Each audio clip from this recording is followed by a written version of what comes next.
athlete foot shoes that they make you put on. I just think that's kind of strange.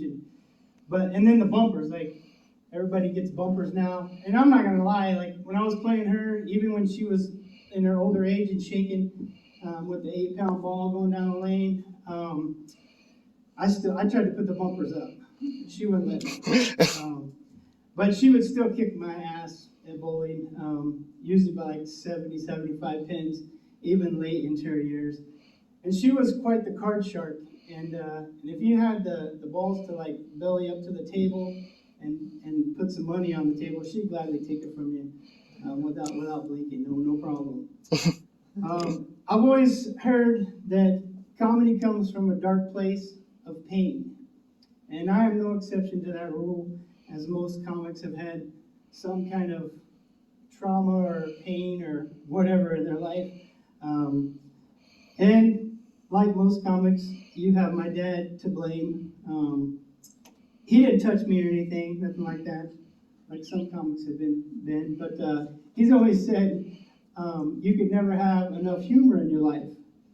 And that's always been a theme my whole life. Like, no matter what happens, like, you just gotta kind of laugh it off and move on, you know? And I grew up in Texas, and you're asking, where's the accent?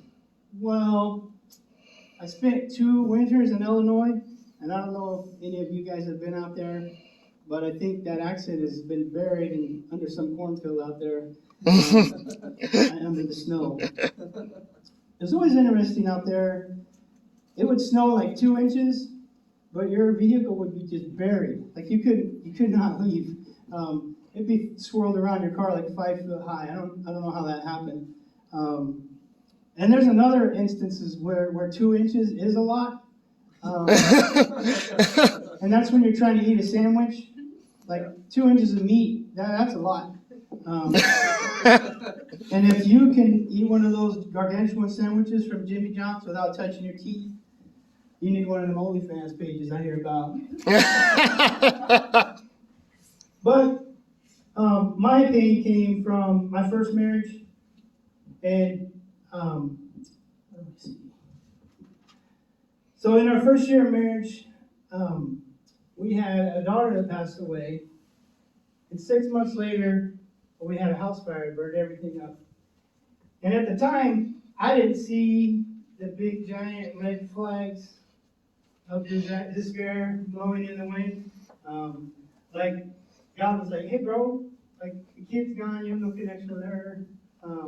And to really clean up the slate, I've burned everything up that you have. You can move on. It's okay. And I'm like, no, I'm fine. This is okay. But it wasn't okay. Also, like God was saying, hey buddy, the child's gone, you're free to go. And I was like, it's fine. I could just see God shaking his head at me. Because think about this. Jesus, being omnipotent, an all-knowing God, if you will, he chose to die a virgin death on the cross for our sins, rather than endure the pain of a relationship. I just see that funny to me. Also, do you think we would poop in heaven? Because the Bible says that there'll be no more sorrow, no more pain, and no more tears. But I have had some sorrowful, painful, tear-filled times on the toilet. Also read an article once that said your bladder only holds 2 cups of fluid. But when I wet the bed, it seems like so much more. Also, when you do wet the bed, can't be the only one in there. I was thinking there's going to be some older people. So I was going to say, is this too uncomfortable for those of you wearing diapers right now? But that didn't happen. Nobody's here that's wearing diapers that I know of. I realize that I'm getting older based on the pop-up ads that happen, like when you're scrolling through the internet. For instance, I don't know if you've seen this one. DIY dentures. I don't know who's doing dentistry at home. That does not seem like a DIY kind of situation. I think you need to be more of a professional for that. Also, the sexy adult diapers. Dude, I'm only 47. It's like, come on, is that a thing that really going on? Like, I can't imagine that diaper being that sexy. That's just not something that's going to happen. Also, you're never more tired, alert, and smelly all at the same time than after when you piss the bed. And you're kind of like, in your dream, like, I was just at the toilet in my dream, but then I wake up and I'm all wet. And it's definitely more than 2 cups of fluid. Maybe it's just me. Maybe it's just me. I might be the minority in this. So I'm going to ask, where's my flag? Where's my ribbon? Where's my day? But I can't take the yellow ribbon because the cancer kids already took that. And that's another thing that we endured. My stepson was diagnosed the day after Christmas 2019 with leukemia. And he was pretty upset at 13. And in his words, he was like, dude, I was just getting hot. That was So he had to go through puberty. I'm going to do this one because he said it. So I had to go through puberty and chemo at the same time. And going through puberty as a guy, you know, it's hard enough. But to have to deal with chemo, so because of the chemo, all his bodily fluids are toxic. And he's going through puberty. So he's going through puberty, he's got this killer, so he has the ultimate killer cock. And he can't even use the thing. Because he can give a bitch cancer. That's a bad deal. He did get a Make-A-Wish trip to Disney World, but because of COVID delays, he at the time he was really healthy, so he didn't even look like he needed a wish. So I told him, man, before we take this trip, we're gonna have to make some adjustments. Because at this point he was not 80 pounds and half dead, he's 5'9" and 130 pounds. So I was like, before we go, a couple weeks out, we'll just have you stop eating food altogether.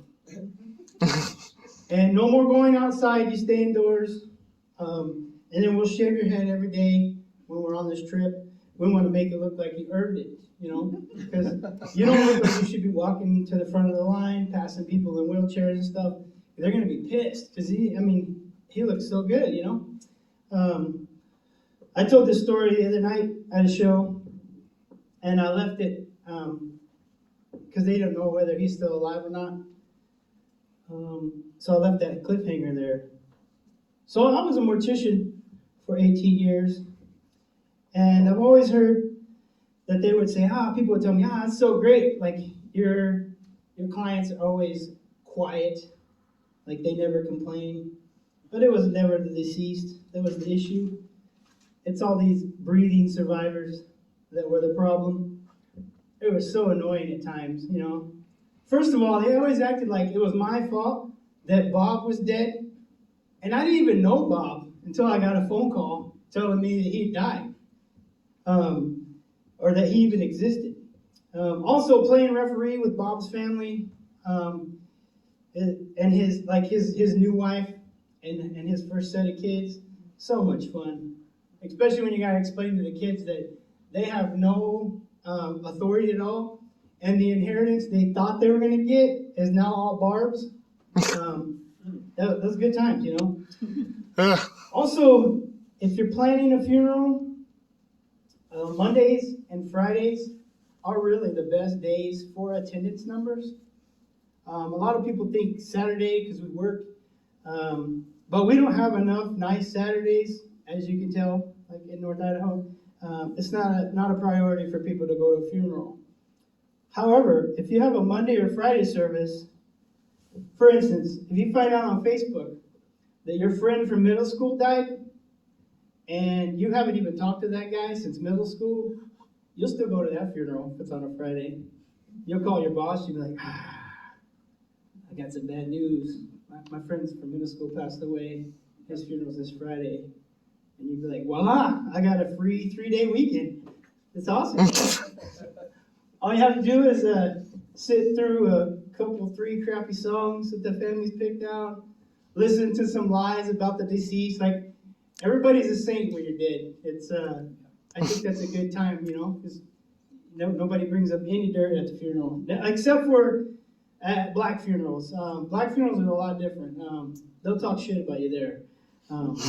But you're trying to tell me Bob's looking down on me when he was just involved in a DUI accident where he was the driver? He might not be looking down. He might be looking up. Next, you have a 15 to 20 minute video montage of some scratchy, faded photos that you could hardly make out. Some more music. But for me, I think I speak for all morticians.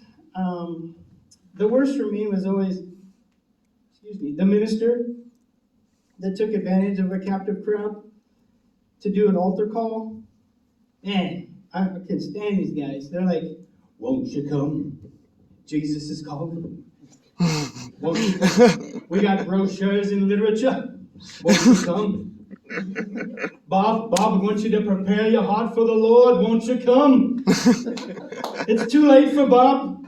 He died while fornicating with another man's wife. But he would want you to prepare your heart for Jesus.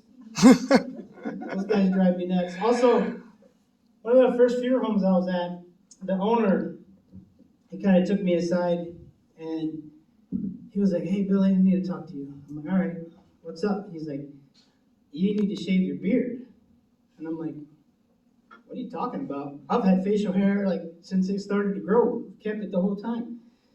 He said, well, people don't seem to trust someone that has a beard. And I was like, well, I have a few questions for you. What about Santa Claus?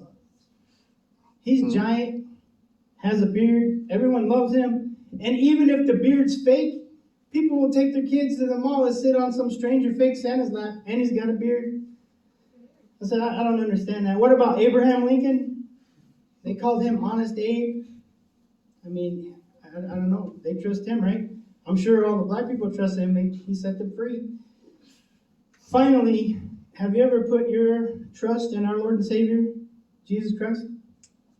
Pretty sure he had a beard. Had no response to that.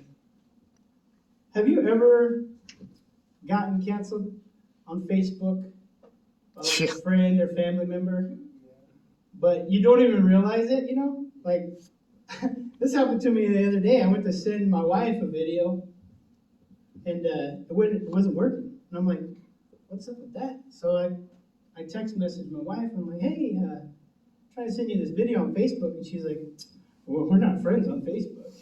I'm like, I guess you're going to miss out on this sweet video then, because I'm not going to try to send it to you through text message. I'm not smart enough to do that at my age anymore. But relationships are hard. And I've heard a saying once that said, women's faults are many, men only have two. Everything we say and everything we do. How many of you are in a relationship during the COVID thing and you're still with that same person? Yeah? Yeah, and then I thought about this the other day. How easy would it have been to get rid of your significant other during COVID? Because everybody was working from home on computers. You just need their login information. You could have buried them in the backyard and continued to pretend that they were working on the computer from home. I know, I'm messed up in the head now. You just have to work 2 jobs to keep up the facade, but no one would know. Anyway, how many of you, mostly men, are all caught up and reviewed on everything you've done wrong ever? My wife, she tried to get me caught up. And they say communication is the key. But for me, I've found that silence works best. And from what I've found is that I don't think women want to hear, they want you to participate in communication by listening, not so much the talky part. They just want you to listen, you know. So my wife, she's very crafty and a super great organizer. So she has charts and grids, and photo evidence, all color coordinated by the type of offense I've committed. Like shoes over here. This green chart is all the times I had to remind you to take out the garbage. And this photo over here is the times that you left a dish in the sink. Oh my God. And this giant book that looks like a King James Bible, these are all the times that you hurt me just with your tone. Oh, jeez. Ugh. I never even thought about my tone before I was married. Never. I never realized the power I possessed just with my tone. There was also a subsection in there where, because I did not respond to her in a timely manner, she made up these text message stories in her own head. Now I'm in trouble for a story she made up in her own mind. Now, she's an amazing woman to put up with me and the 3 kids. Any parents out there? You got some kids? Sweet. Now, I don't know about you. I'm going to see if this is just my household. These 2 rugrats and another one. Do your kids get dressed in their bedroom only to come out into the living room and take off all their clothes and stuff them in the couch cushions? Yeah? I mean, the couch gets so lumpy sometimes. I'm like, where the hell? Like, I buy clothes all the time. They keep disappearing. And then once in a while, they just take the cushions off and dig in there and do a load of laundry or whatever. It's insane. And how come when they get ready for bed at night, this is for you. When I go into the bathroom after they've been in there, it looks like a blind Bob Ross finger painting competition happened. Because the mirror is just splattered with toothpaste debris. Like, I don't understand how that happens. Yeah. Like, he's 3 foot tall, but he can get the debris up like 9 foot, where I need a stool to clean off the mirror. It's insane. These kids do provide me material sometimes. Like, there's always some kind of protest going on, like in Coeur d'Alene. And one time we were driving down there, it was around Easter. And, you know, the guys had the signs, the stuff you don't want to see on there. And he goes, hey, Dad, what's going on? Are they prostituting? And I was like, no, son, I think the word you're looking for is protesting. But I don't think anybody is going to buy anything they're trying to sell. And I remember the first time I took them all to the Top of China in Coeur d'Alene, and rave reviews, by the way, like Top of China, they love it. They were like, man, this is the best Chinese food I've ever had. Like, this is insane. And I'm like, buddy, French fries, pizza, and chocolate pudding are not exclusively Chinese food. You didn't even try any of the crab rolls or anything. Like, what's up with that?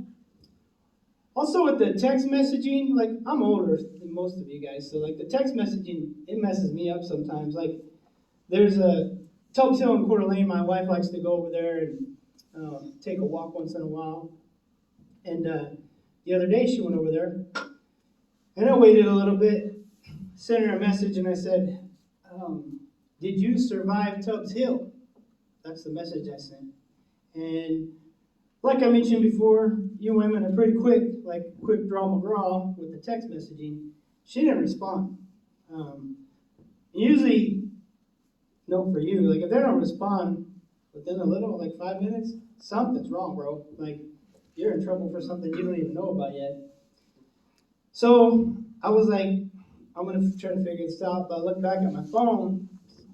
The message I thought I sent, my phone had conveniently changed the message to say, did you survive Tubby? Oh. And I don't need that kind of help in my life. But, yeah, I'm really Tolliver, thanks. Woo! About the right days to be doing things. So we had originally scheduled this. This was going to be on the 20th. The longest day, the summer solstice for the Alzheimer's Association, that's on the 21st. So we were hoping to try to get it close to that. The American Legion, thankful that they were able to accommodate the show. They also happened to accommodate it on Renaissance Fair weekend, on Pride weekend, on Gun Pride weekend, which is very exclusive to Idaho, right?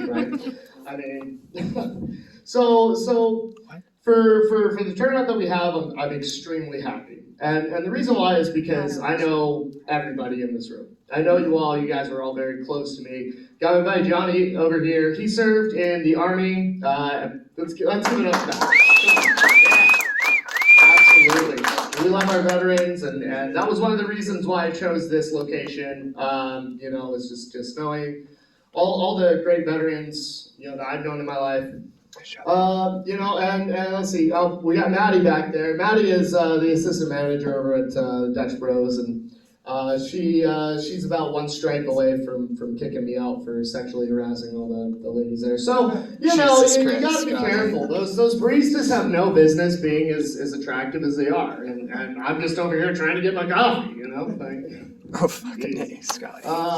Gosh, yeah. So that was fun. We got Jeremy up here. Jeremy is also a sponsor with K208 Entertainment. And after the show, we're going to Corby's, and that's going to be a after party. We're going to do some karaoke and lots of really fun times that we've had at Corby's and doing karaoke. And one thing that I will say is the most excellent experience is when there is a random person of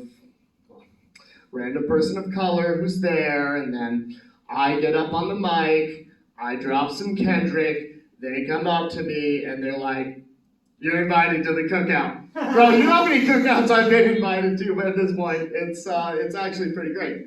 I love it. But I want to also make a point here. Billy reached out to me not too long ago, just a week or so ago, asking to open up for the show. Gave me some of his material on TikTok. I hope you all follow him too.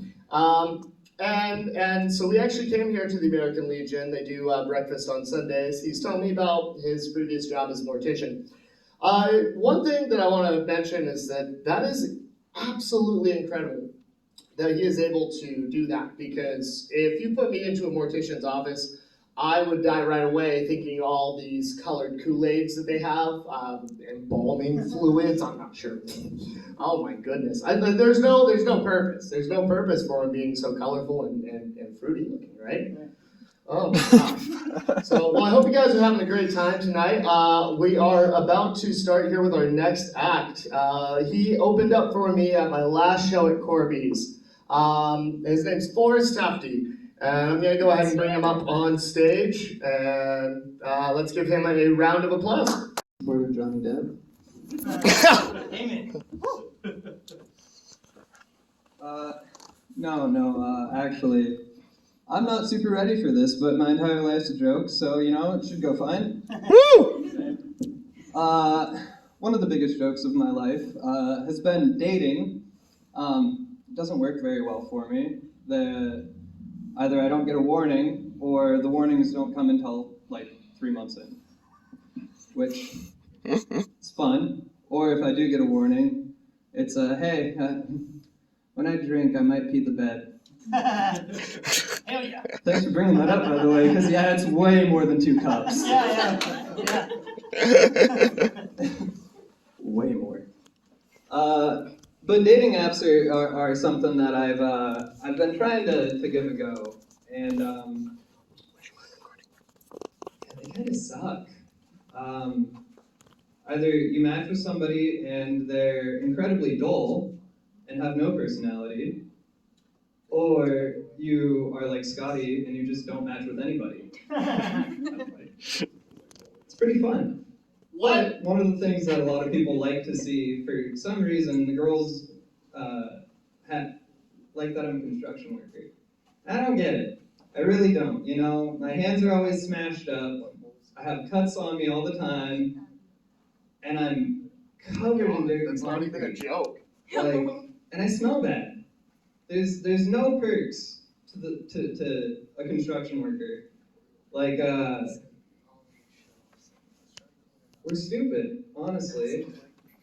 We beat ourselves up every day in hopes to get a paycheck. That's not enough for us.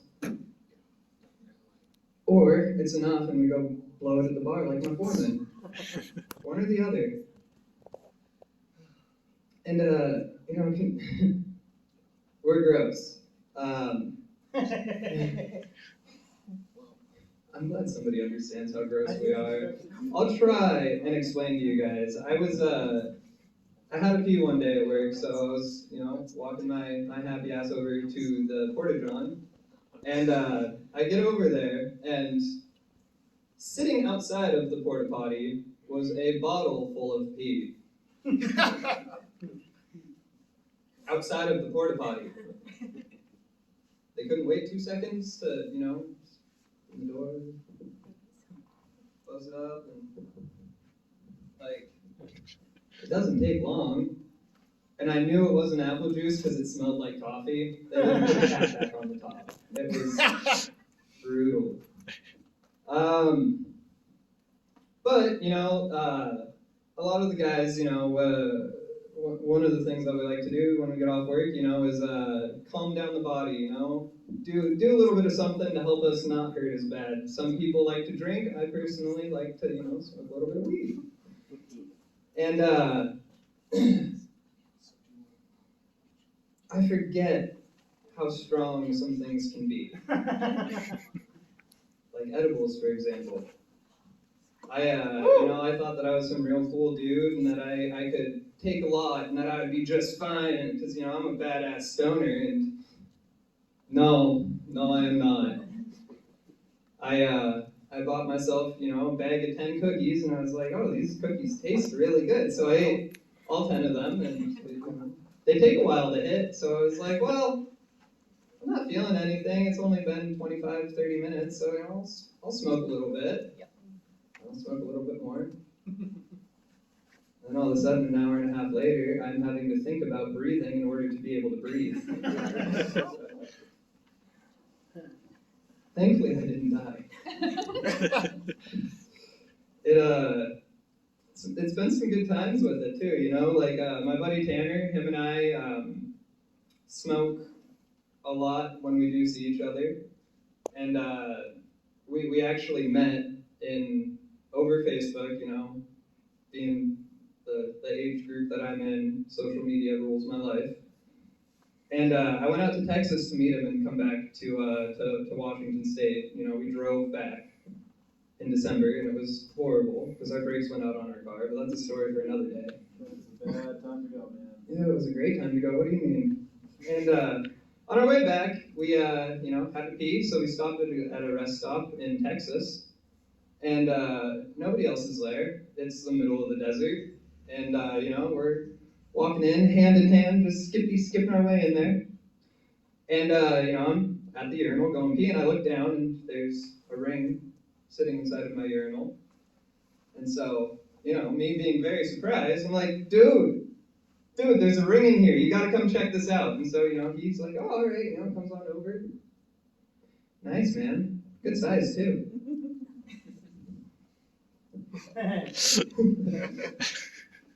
And, anyways, we found a diamond ring in a rest stop in Texas. It was pretty cool. Got $600 out of it, too, because we couldn't find people who it belonged to.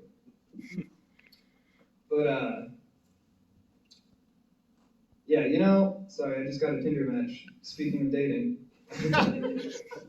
Lucky! Sorry, Scotty, we can't all be as beautiful as me. I love you, buddy. I've known Scotty for about 20 years now. And, back when we were kids, we did some really dumb stuff. Those airsoft guns, the fake guns that shoot plastic BBs, right? So, being a bunch of young boys that we were always running around shooting each other, and my dad wanted to get in on it one day. And I kept trying to hand him a pair of goggles, because you don't want to get shot in the eye. And I kept telling him, like, dude, those BBs are flying right by your face. Put these on. He's like, oh, no, I'll be fine. Oh, no, I'll be fine. What do you know? One of our friends turns around, aims and shoots, and that BB goes, thump, hits him right in the eye. It was black for the next 3 weeks, and I still gotta tell him I told you so. It was awesome. Oh shit. Hold on, I gotta click here. So those edibles, huh? Yeah. Them edibles, man. You got any?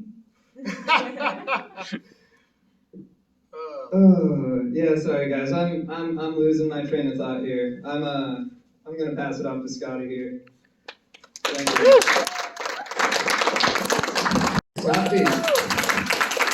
Awesome job, awesome job. Yes, this is Forrest's second stand-up show, and he is slightly more prepared than I was for this event. I've came in here, and you know, it's one of those events, right? So we're here, we're supporting the Alzheimer's Association. We've made a lot in donations, and I want to thank everybody who has donated, first of all.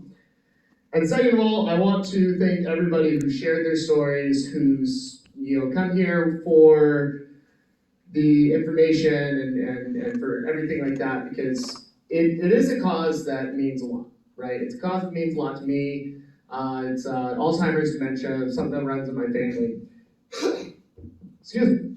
And so when starting this show, one thing that I had to know was that we had to just throw away the cliche jokes, right? And when I was first setting it up here at the American Legion, the guys, they were like, oh, okay, yeah, so an Alzheimer's Association show. Are you gonna go up there and be like, yeah, I forgot my set? No, God, that joke is older than the Queen. Speaking of the Queen, though, so we did the chess tournament before we started here, right? So before we did this comedy show, we were doing the chess tournament. Very fun, but I don't know how many of you guys here happen to know the origins of chess. Anybody? No. It is actually maybe one of the best things that's ever happened. So sometime around like 1500, I think I was about 5 years old, there was, in the Middle East, they had these 64 squares. There's a different type of game.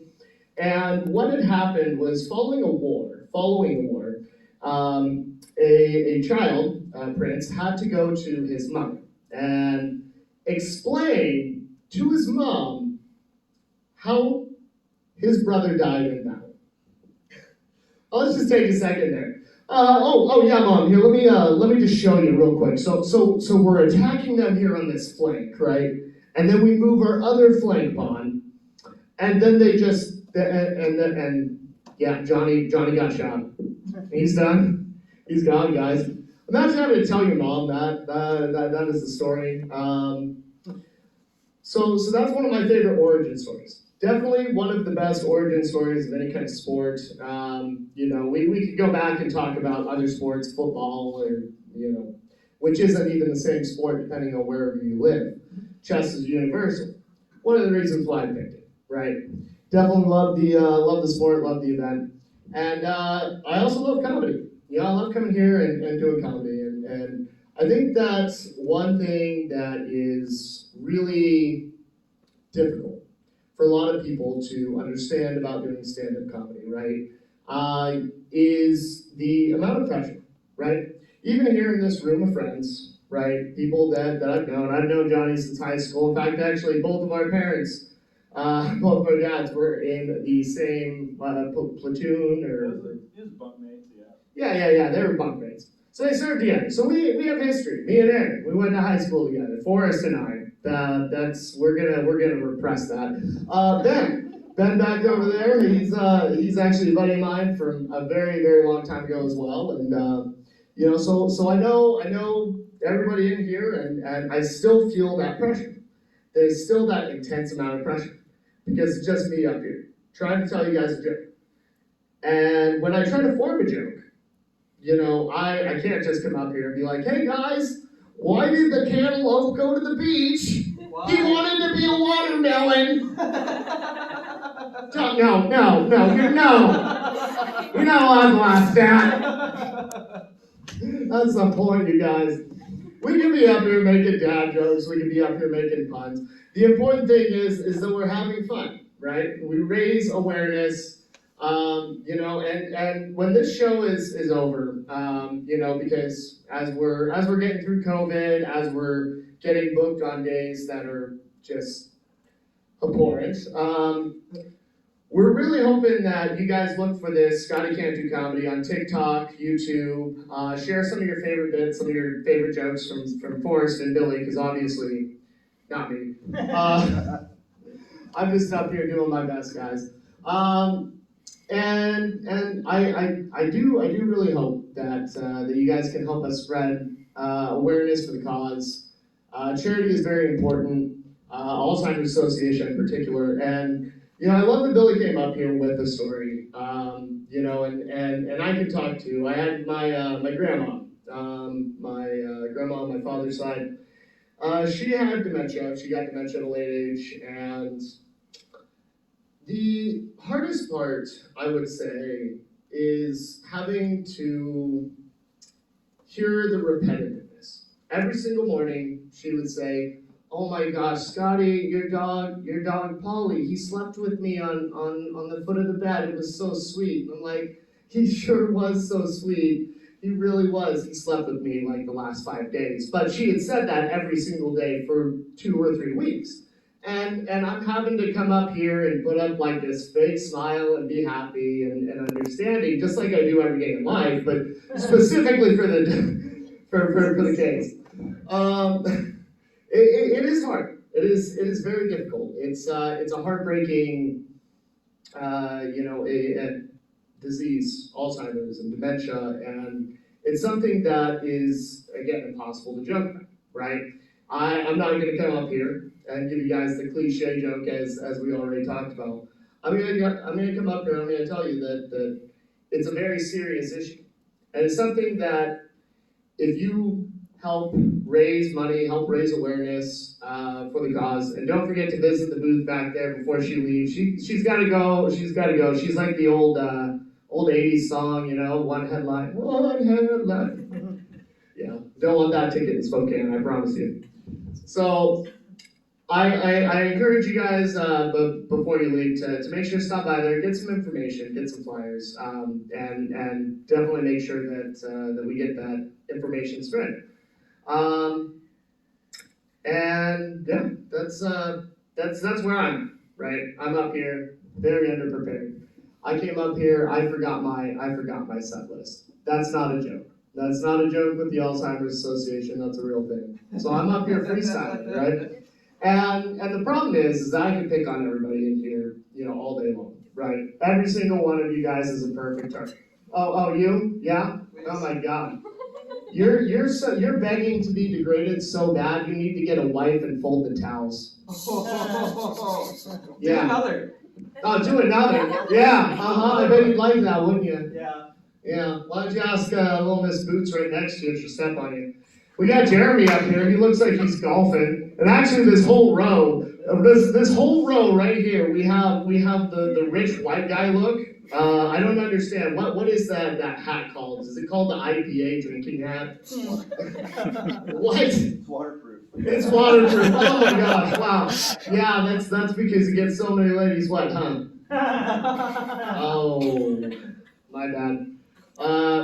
Actually, I can't really make fun of Billy up here. No, I can't, because he does have that beard. He's such a trusting, respectable guy, and I've never met a person with a beard that you can trust more, especially Santa Claus. I love that you brought that up. You know, nothing more trustworthy than a guy that breaks into your home through your chimney, which of course is already just horrible idea. If anybody's been down a chimney after somebody's cleaned it, it's disgusting. It'll leave soot everywhere. Your floors will be just ruined, absolutely ruined.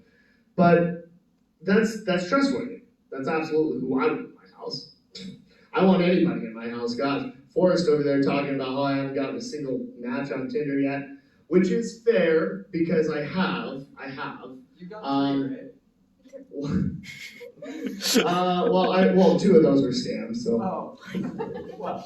You know, that's but actually, and it's great because it's easy. You got to find the trick. The trick for me, right? Very easy, very simple. Anybody who's having trouble with Tinder and getting matches, do what the girls do. Just filter the F out of all of your photos. Lie about your age, and then and only then bring something to the table.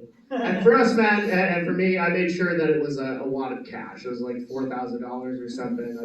I put that picture on there. All of a sudden, like, my phone was going off, getting notifications. I'm like, oh, all right, cool. Well, I'm a sugar daddy now. I guess that's what I'm doing. Lord, no, I could not handle that. And everybody out there is always just like, oh yes, I want to be a sugar baby. That's what I want to do. I really love that. No, you do not. You do not want to get the sugar, because the baby part is not worth it to you. It's absolutely not. I assure you that Bartholomew, or whoever the 80-year-old dude is not gonna be very nice with you. He's not. What you need is a splendid daddy, which is a guy with enough money to take care of you, right? But not too much that you're gonna lose your dignity. So I lost my dignity a little while ago. Oh, yeah? No. That's I don't think I was ever actually born with any dignity. I think that's the problem, and that's what makes me such a great stand-up comic. The fact that I can do comedy, and the fact that I was telling somebody at the bar the other day. We were at Corby's. This lady was talking about confidence issues, right? And for me, that's I've had self-confidence issues. There's this one girl who I messaged, and then she just ignored me. Yeah. Anyway, and so confidence. It's a really difficult, really difficult thing to kind of overcome. But then you realize, and here's the trick to anybody out there who has low self-esteem or who's problem with their confidence. Trust me when I say this. Nobody can hate you more than you hate yourself. And that's all it takes. That's all it takes. Guess what? You guys can hate me. Every single one of you guys could be like, this is the worst comic in the world. Guess what? I already was there. I was there before y'all. All right, that's it. I'm Scotty, Can't Do Comedy. Thank you all so much for showing up.